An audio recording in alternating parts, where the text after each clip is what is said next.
моя непобедимая, Россия, ты такая лишь одна.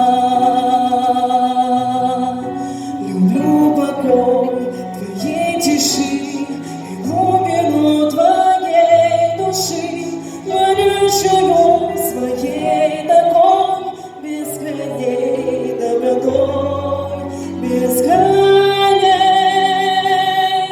добротой.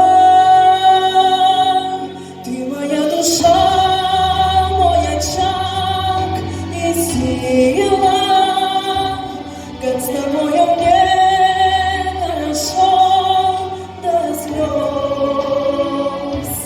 Именем твоим я горжусь, Россия, и твоя звезда ярче сотен звезд.